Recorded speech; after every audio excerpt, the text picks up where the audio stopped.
Tonight, what we're witnessing is not just another tragic chapter in this brutal war. It's a turning point. Because when Russia decided yet again to hit civilians, Ukraine's response was not hesitation, not outrage alone, but swift, calculated, and absolutely brilliant retaliation. When the first explosions tore through Kharkiv and Dnipro, it wasn't the sound of war echoing across distant front lines. It was the sound of deliberate terror striking at the heart of civilian life. Russia's attack this time was not aimed at military installations or defense infrastructure. It was aimed at families, schools, and apartment buildings. It was, by every measure, a choice to instill fear, to crush morale, and to remind the world that the Kremlin's playbook still believes brutality equals power.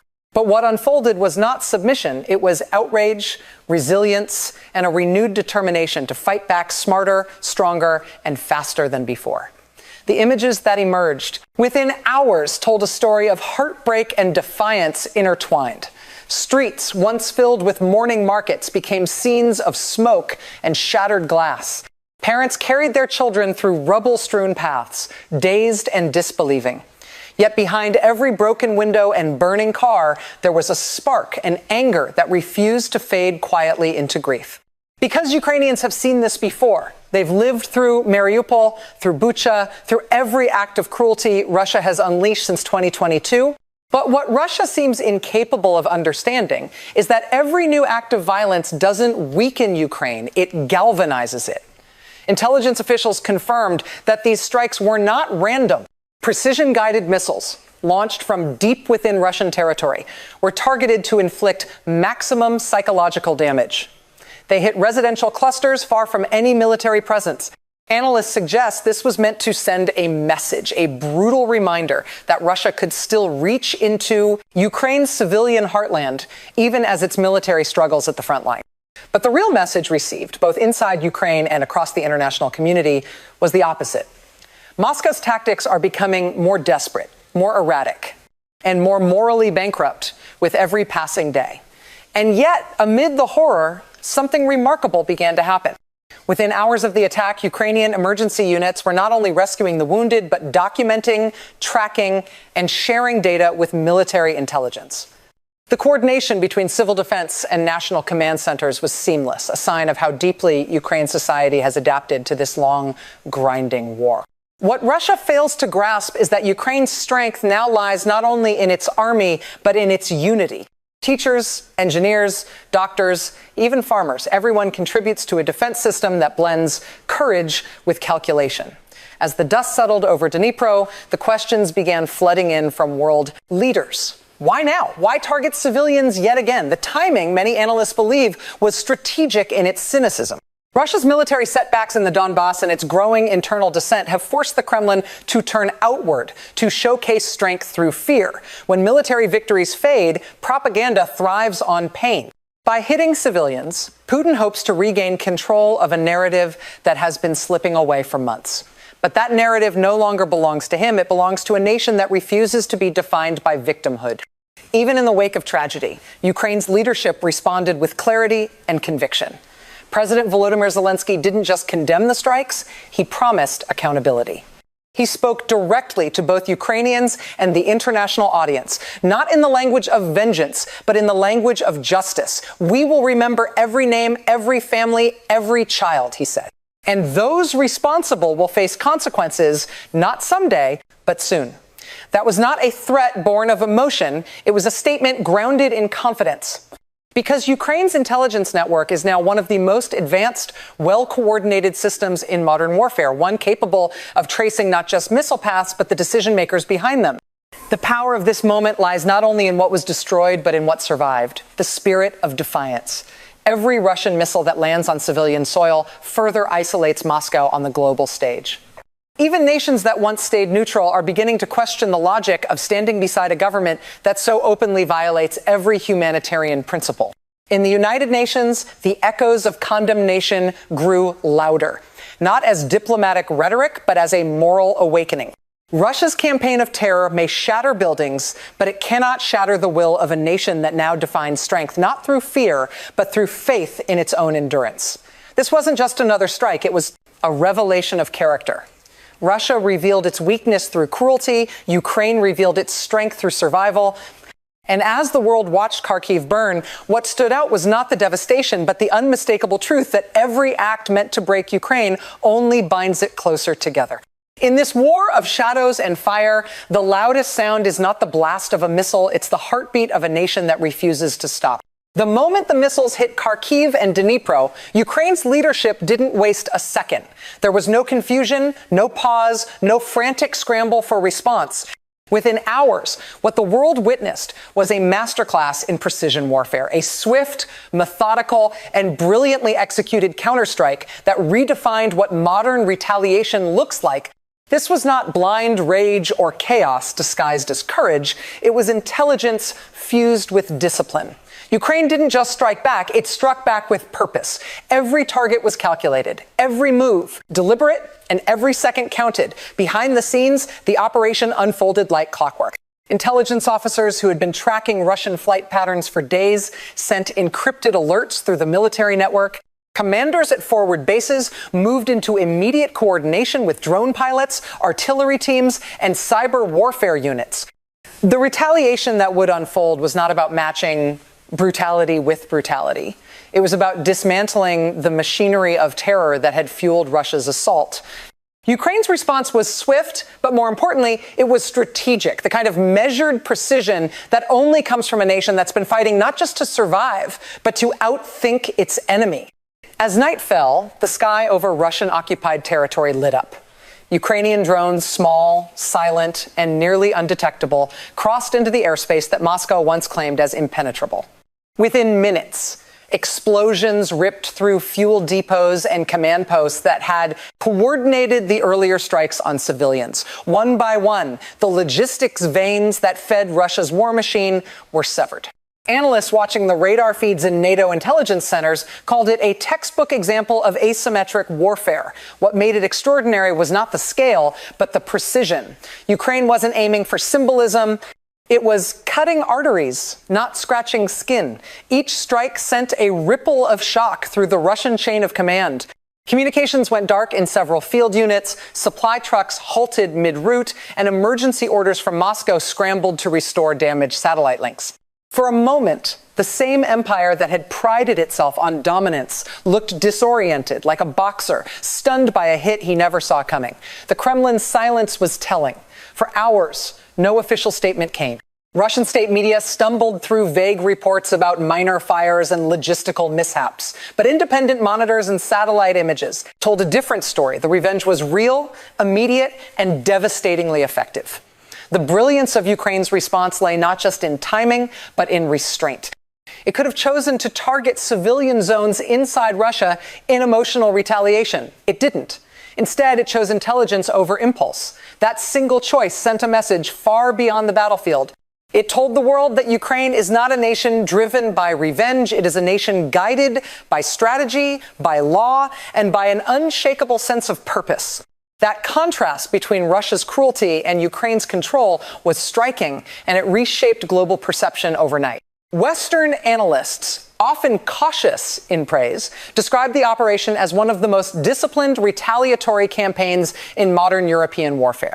And yet, behind this cold precision lies something deeply human, a nation's heartbeat pulsing through every tactical decision. The soldiers executing these missions are not faceless combatants. Many of them have families in the very cities that were attacked hours earlier. Their motivation was not hate, but protection. That's what gives Ukraine's military operations their moral edge. They are fueled by defense, not destruction. When these strikes hit their targets, they weren't just explosions on Russian soil. They were messages etched in fire. You will not terrorize our people and walk away untouched. In the hours that followed, Ukraine's skies grew quieter. The retaliation was complete. But the message continued to echo across international airwaves in Washington, Brussels, and London. Allies saw proof that their intelligence sharing, technology transfers, and strategic training had matured into a lethal symbiosis. Ukraine no longer needed to react with desperation. It could now respond with precision and confidence. The shift was psychological as much as tactical. The world saw that Ukraine was not only surviving, it was adapting, evolving, mastering the art of turning defense into dominance. By the next morning, the Kremlin was left scrambling to justify the unjustifiable. Russia had hit civilians. Ukraine had hit back at the machinery of war. One side had bombed playgrounds, the other had dismantled fuel depots and radar towers. In that contrast, the moral balance of this war became clearer than ever before. Ukraine's retaliation wasn't just an act of war, it was an act of warning. A warning that every act of terror would now meet a response so fast, so focused, and so brilliantly executed that even Moscow would have to think twice before trying again. What Ukraine proved in those decisive hours was something no weapon can measure: the power of preparation, intelligence, and unity. When Russia struck civilians, it expected despair. What it got instead was a masterstroke of precision, a counterstrike that turned pain into purpose and tragedy into tactical brilliance. The brilliance of Ukraine's counterattack didn't lie merely in the firepower it unleashed, but in the intelligence that made it possible.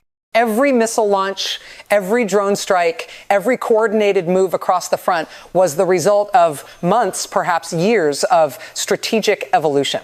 This was not improvisation born out of desperation. It was the calculated precision of a nation that had turned data into defense and surveillance into strength. When Russia targeted civilians, Ukraine didn't just retaliate emotionally. It responded with information, accuracy, and insight that exposed how deeply it now understands its enemy. What makes this moment so defining is the way Ukraine has transformed warfare itself. In a conflict once dominated by tanks, trenches, and brute force, intelligence has become the new weapon of choice.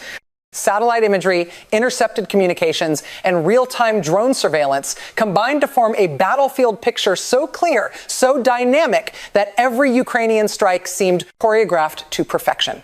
Sources close to NATO intelligence confirmed that within minutes of the Russian bombardment, Ukraine's command centers were already tracking the exact origin of the missiles. They knew the launch coordinates, the radar frequencies, and even the communications chatter from the Russian units responsible. And they didn't just store that data, they weaponized it. It's a new kind of warfare, algorithmic, adaptive, and astonishingly precise.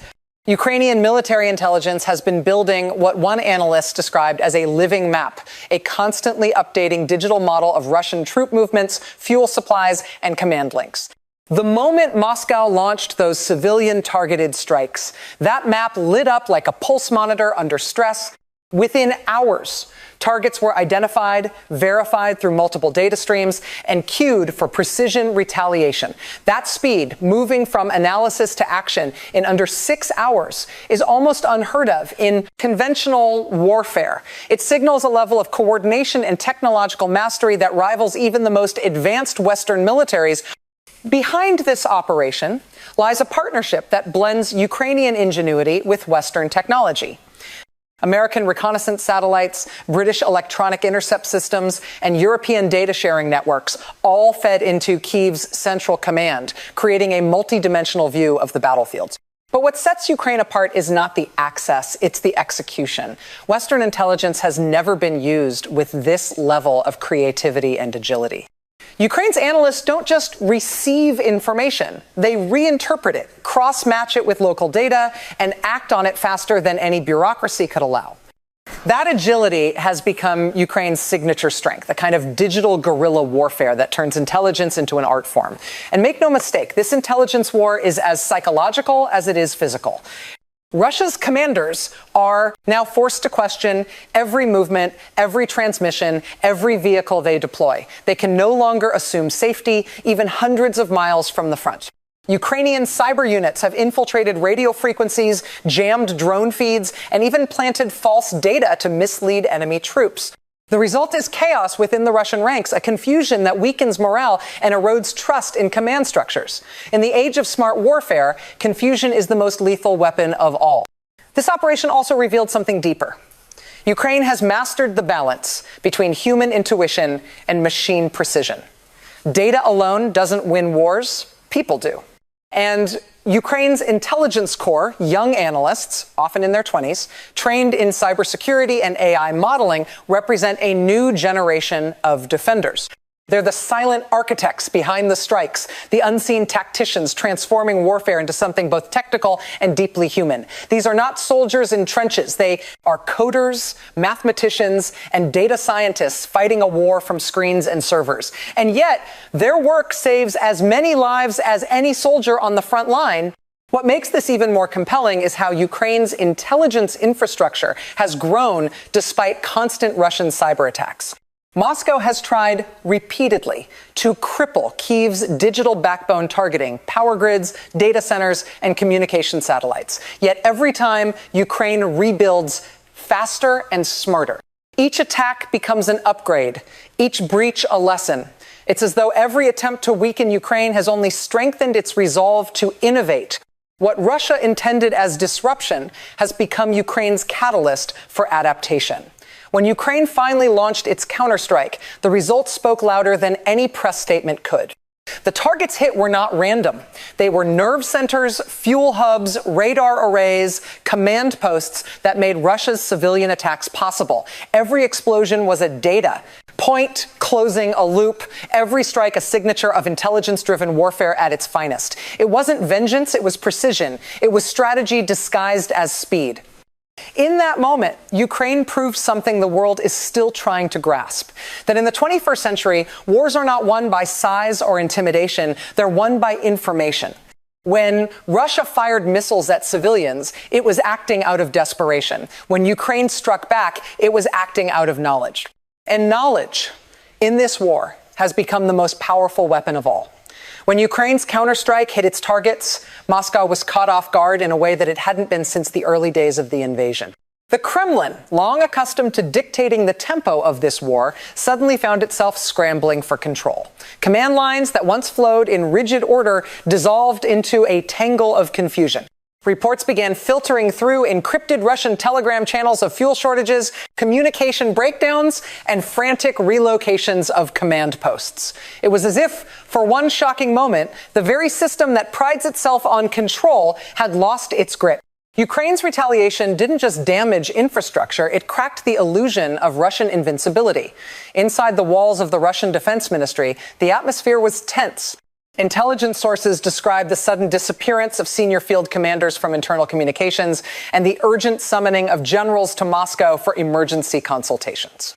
The speed of Ukraine's response shattered the Kremlin's assumption that Kyiv would need days to organize. Instead, Ukraine struck back before Russia had even begun its victory narrative on state television. That was the first blow, not on the battlefield, but in the propaganda war.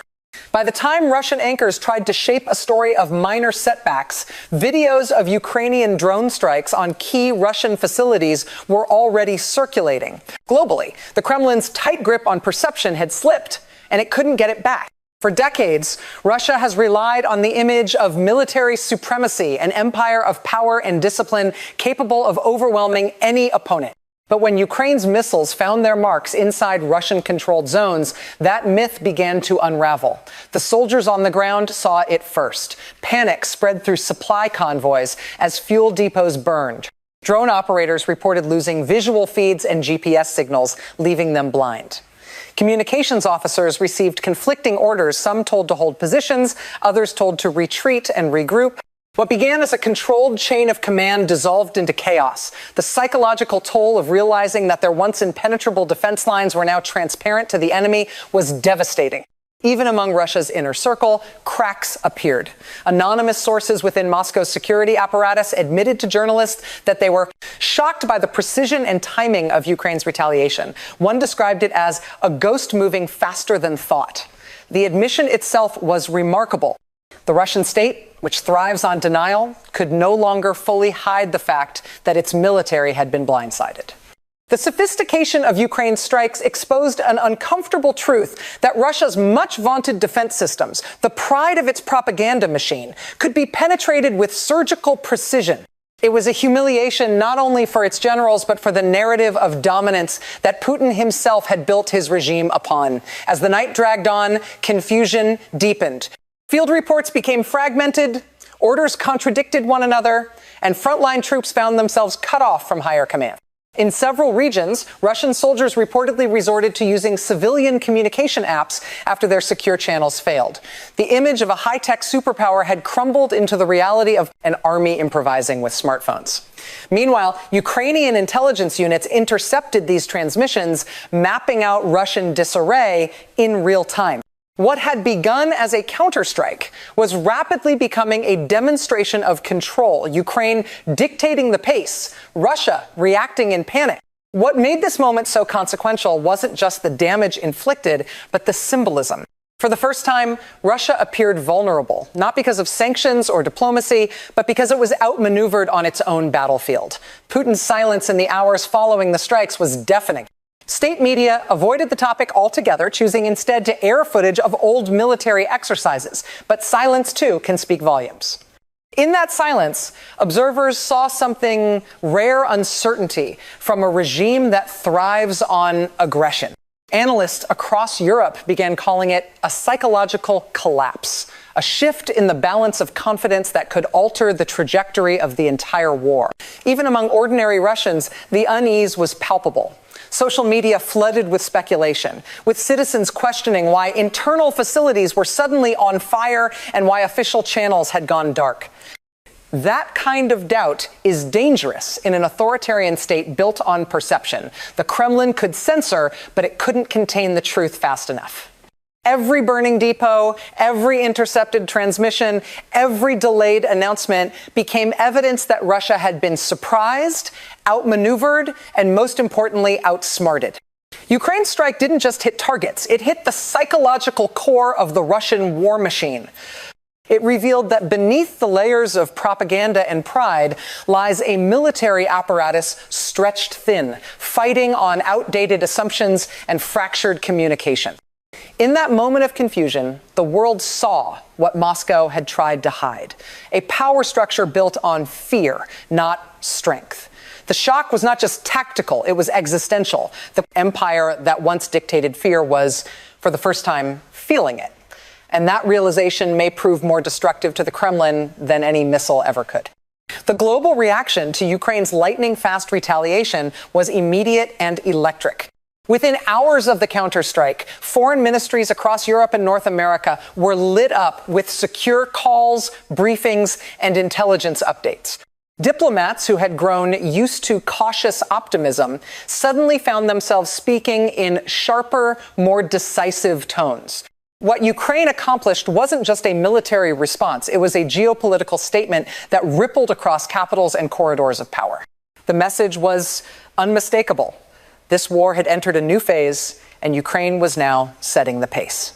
In Washington, senior officials described the operation as strategically flawless, a response that demonstrated not only courage, but competence at a level that many analysts had doubted Ukraine could achieve under. Constant bombardment. The Pentagon's early assessments praised the precision of Ukraine's strikes and the speed of coordination between intelligence, cyber units, and field operatives. For the Biden administration, which has walked a delicate line between support and escalation, this operation reinforced the narrative that Ukraine could be trusted with advanced weaponry and real-time intelligence. Behind closed doors, it reignited conversations about expanding Ukraine's air defense capabilities and supplying longer-range systems. The tone shifted from sympathy to respect, and that shift matters in diplomacy. In Europe, the reaction was equally powerful. Leaders who had once feared provoking Moscow began to see that restraint might no longer serve stability. In Berlin, Chancellor Olaf Scholz, under increasing domestic pressure for his cautious stance, faced a flood of new voices demanding that Germany move faster on arms deliveries. In Paris, President Emmanuel Macron, who had long advocated for dialogue with Putin, described Ukraine's retaliation as measured and justified, signaling a hardening of tone from one of Europe's most diplomatic leaders. Even in neutral capitals like Vienna and Bern, statements began to echo the same sentiment. Ukraine's right to self-defense is not just legal, it is essential to preserving the moral fabric of the international order. But perhaps the most telling response came from the Kremlin's own allies, or rather, those who once pretended to be. China's state media, usually careful to parrot Moscow's narratives, gave the Ukrainian operation surprisingly factual coverage. Turkey, which has maintained a fragile balancing act between both sides, quietly increased drone component shipments to Kyiv. Even India, a key trade partner for Russia, refrained from its usual neutral rhetoric. The silence from Moscow's friends spoke volumes. It reflected uncertainty, hesitation, and a recognition that Ukraine's intelligence-led warfare was eroding Russia's aura of inevitability. The global chessboard was shifting, and for once, it wasn't the Kremlin moving the pieces. Public opinion in the West also surged in Ukraine's favor. Footage of precision drone strikes and intercepted Russian communications went viral across social media, reframing Ukraine from victim to victor in the global consciousness. The narrative that had once focused on suffering now pivoted to strategy, innovation, and brilliance. This shift in tone wasn't just emotional, it was political. In democratic nations, where public opinion often drives policy, renewed enthusiasm for Ukraine's resilience put pressure on lawmakers to increase aid. The story of Ukraine's instant and brilliant revenge became more than a headline. It became a rallying cry. At the United Nations, Ukraine's diplomats seized the moment with precision equal to their military. In a fiery address to the General Assembly, Ukraine's ambassador declared that justice is not vengeance, it is defense against evil. The speech resonated in a chamber that has too often been divided along predictable lines. Nations that once abstained from condemning Russia's aggression began quietly shifting their votes. In the world of diplomacy, such subtle changes can alter the tide of history. The Ukrainian counterstrike didn't just hit targets, it recalibrated alliances. Meanwhile, Russia found itself increasingly cornered. Sanctions that had begun to lose their sting gained renewed moral justification. Countries that had hesitated to enforce energy embargoes now found new reasons to act. Even major corporations, many of which had slowly begun exploring re-entry into the Russian market, froze their plans. Moscow's aggression had once inspired fear, now it inspired fatigue. Ukraine's calculated success exposed Russia's aggression as not only cruel, but clumsy. And in a world driven by image, that shift was devastating. The diplomatic shift also carried a deeper symbolic weight. For the first time since the invasion began, Ukraine wasn't being spoken about as a nation to be saved, it was being spoken about as a nation to be followed. Military academies across NATO began studying the operation as a model for 21st century hybrid warfare. Analysts called it a demonstration of brain over brawn, the exact reversal of what Russia's doctrine represents. Ukraine had managed to transform its battlefield victories into diplomatic capital, something even powerful nations struggle to achieve. This global ripple effect had another consequence. Moscow's isolation deepened in ways no missile could inflict. Every new statement of solidarity, every renewed shipment of aid, every political endorsement became another brick in the wall surrounding the Kremlin. Russia, once the center of gravity in Eastern Europe, now found itself orbiting the very forces it tried to dominate. Ukraine's strike had done what years of negotiations couldn't. It united a fractured world around one simple truth, that intelligence, courage, and moral clarity still have power against tyranny. And in that unity, a subtle but undeniable shift took place. Ukraine was no longer merely defending its borders. It was defending the principles of sovereignty, resilience, and justice that much of the democratic world had taken for granted. That's what made the global reaction so profound. It wasn't just applause for a successful military operation. It was recognition of something larger, that in standing up to Moscow with brilliance instead of fear, Ukraine had reminded the world what real strength looks like. When Ukraine launched its counterstrike in the wake of Russia's brutal civilian attacks, it was about far more than retaliation. It was a declaration, a clear, deliberate statement to the world that Ukraine will not bend, will not break, and will not allow terror to define its future. The brilliance of the operation lay not only in its precision or speed, but in its symbolism. Every missile launched, every drone deployed carried a message written in resolve. You can destroy our buildings, but you will never destroy our spirit. In that moment, Ukraine transformed pain into power, turning tragedy into the fuel for defiance that resonated far beyond the battlefield. What made this response extraordinary was the restraint that guided it. Ukraine could have answered cruelty with chaos, could have struck back in kind at civilian areas across the border, but it didn't. Instead, it chose discipline. The counterstrike was surgical, aimed at dismantling Russia's capacity to wage war, not mirroring its brutality. That choice spoke volumes. It showed a nation that understands the difference between vengeance and justice, a nation unwilling to lose its humanity even as it fights for its survival. And that moral clarity, more than any weapon, became Ukraine's most powerful asset. Across Europe and beyond, observers saw a pattern that had been building since the beginning of the invasion. Every time Russia struck civilians, hoping to break Ukraine's will, Ukraine only grew more determined, more innovative, and more united. This latest attack and Ukraine's instant response reinforced that pattern in dramatic fashion. It wasn't simply a counterattack, it was a reaffirmation of identity. To Ukraine, resistance is not just a military objective, it's cultural, emotional, and deeply personal. This is a country that has learned to turn despair into strategy, that has discovered how to weaponize resilience. In cities scarred by war, the echoes of this response reverberated like a heartbeat. Across Kyiv, Kharkiv, and Odessa, people gathered in candlelight vigils not to mourn what was lost, but to celebrate what endured. There was no sense of victimhood in their eyes, only determination. Street artists painted murals of strength and hope. Soldiers sent messages home promising victory, and families rebuilt what was destroyed with the same quiet defiance that has come to define this nation. Every act of normalcy became an act of resistance. Every light switched on in a bombed-out neighborhood, a signal to the world that Ukraine refuses to live in darkness. This defiance carries weight far beyond national pride. It has redefined the psychology of modern conflict. Where Russia fights to dominate through fear, Ukraine fights to inspire through endurance. It is a subtle but seismic shift. Russia's power depends on compliance. Ukraine's power thrives on courage. Each Ukrainian success on the battlefield erodes not just Russian strategy, but the very foundation of authoritarian control. The Kremlin's mistake has been in misunderstanding the nature of resolve. You cannot bomb out belief. You cannot silence a nation that finds meaning in survival. This new kind of warfare driven by willpower, as much as technology has changed how the world perceives Ukraine. It is no longer seen as the underdog in a lopsided struggle, but as a nation leading a masterclass in courage and intelligence. Analysts have begun calling this the morality of modern warfare, a blend of strategic innovation and ethical clarity that challenges the traditional notions of victory. Ukraine's refusal to mirror Russia's cruelty, even under unimaginable pressure, exposes the weakness of brute force. It reminds the world that strength without humanity is nothing but destruction wearing a uniform. Inside the Kremlin, this realization is becoming impossible to ignore.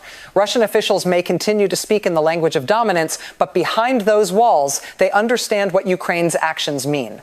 The empire they are fighting to restore is crumbling, not under military defeat, but under moral collapse. Every time Ukraine acts with restraint and precision, it deepens that fracture. Every demonstration of Ukrainian discipline contrasts sharply with Moscow's chaos and cruelty. This is how power shifts, not with explosions, but with example. Ukraine's stance has also inspired others.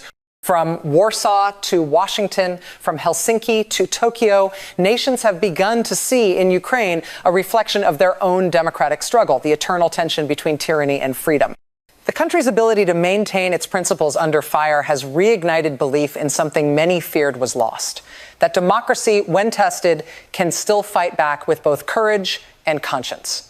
It is a reminder that resilience is contagious, that even in an age of cynicism, integrity can still lead the charge. When Russia hit civilians, it expected to see surrender. What it saw instead was something it couldn't calculate: hope sharpened into resolve, unity turned into strategy, grief transformed into brilliance. Ukraine didn't just survive the assault, it elevated itself above it. And in doing so, it sent a message that will outlast this war. That freedom, when challenged by tyranny, doesn't retreat, it rises. And every time Russia strikes, that rise becomes faster, fiercer, and more unbreakable. Because this isn't just a fight for territory, it's a fight for the human spirit. And in that arena, Ukraine has already won something that no empire can ever take away. So as the smoke clears tonight over both Kharkiv and Belgorod, one truth stands above the noise. Ukraine is not the victim in this story anymore, it's the strategist. It's the force rewriting what modern resistance looks like. And it's doing so with heart, with intelligence, and with an unshakable belief that freedom, when threatened, can be fierce, fast, and fearless. That's the story tonight. Russia hit civilians, and Ukraine's revenge was instant and brilliant. Good night. Stay informed, stay strong, because history is being written minute by minute.